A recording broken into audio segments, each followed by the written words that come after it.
অনেক সাংবাদিকের সাথে অসৌজন্যমূলক আচরণ বা যেটা বলা যায় এটা আসলে কোনো প্রফেশনালিজমের মধ্যে পড়ে না। এটা আমি অত্যন্ত দুঃখিত এই বিষয়টা নিয়ে। আমার কাছে মনে হয়েছে যে এটা আমরা পুলিশের দিক থেকে যারা এই কাজগুলো করছে এটা অবশ্যই কোনোভাবেই করতে পারে না এবং এটা মোটেও উচিত হয় নাই। তো এটা আমরা দেখতেছি যারা এই ধরনের মন মানসিকতা পোষণ করে আমাদের সদস্যদের মধ্যে, তাদেরকে আমরা আইডেন্টিফাই করতেছি, করে তারা এই এর বাইরেও যারা আছে তাদেরকেও আমরা এর ব্যাপারে সতর্ক করব, যেন ভবিষ্যতে কাজ করতে গিয়ে যেন সাংবাদিকদের সাথে কোনো রকম কোনো ভুল বোঝাবুঝির সৃষ্টি না হয় এবং যারা এটা করেছে তাদেরকেও আমরা যতটুকু এটা শাস্তির আওতায় নিয়ে আসা যায় আমরা কিন্তু নিয়ে আসবো। তো প্রয়োজন হলে আমরা এই এলাকা থেকে আমরা তাকে সরাই অন্য এলাকায় দিব, যেন এই যে সাংবাদিকদের সাথে যেন এই ধরনের কোনো মিসবিহেভ যেন না হয়। আমাদের প্রত্যেকেরই বাহিনীর যারা সদস্য আছে ইচ্ছা করলে সব কিছু করা যায় না। এটা হচ্ছে আমরা আমাদের যে ডিপার্টমেন্টাল যে বিষয়গুলো আছে এই বিষয়গুলো আমরা অ্যাকশানে যাব। সেইটা যদি আমরা দেখি যে সে আসলে এখানে যেটা করছে সেটা হচ্ছে তা আমাদের যে বিধিবিধান যেটা সেটা ভঙ্গ করে কাজগুলো করছে, আমাদের কিন্তু ডিপার্টমেন্টাল অ্যাকশানের বিভাগীয় ব্যবস্থা আছে। তো এটার বাইরে তো আপনি বলতে পারেন না যে এখন তারে ধৈর্য জেলে দেন বা অমুক তমুক করেন।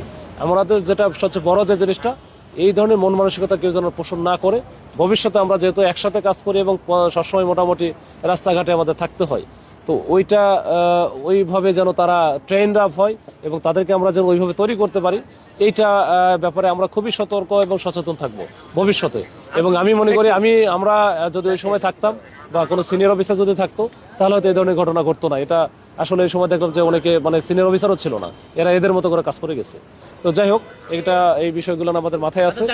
আজকে তো শুক্রবার দিন, আমরা কিন্তু সকাল থেকে মোটামুটি পুলিশ হচ্ছে দৌড়ের উপরে, বিশেষ করে পে স্কেলের দাবিতে এই যে সরকারি কর্মচারীরা যারা আসছিল তারা কিন্তু আপনারা জানেন যে যমুনা অভিমুখে চলে গিয়েছিল।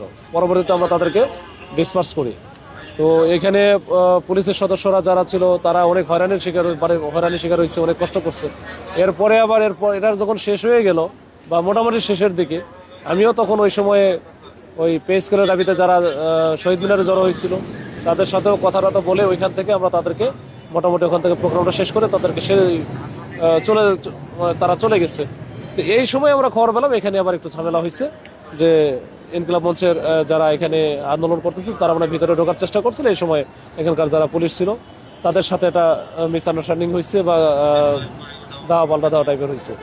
এরপরে তো যেটা হয়েছে, এরপরে আমি যেটা দেখছি আর কি, আমি আসার পরে দেখলাম যেটা ভিডিও লিঙ্কে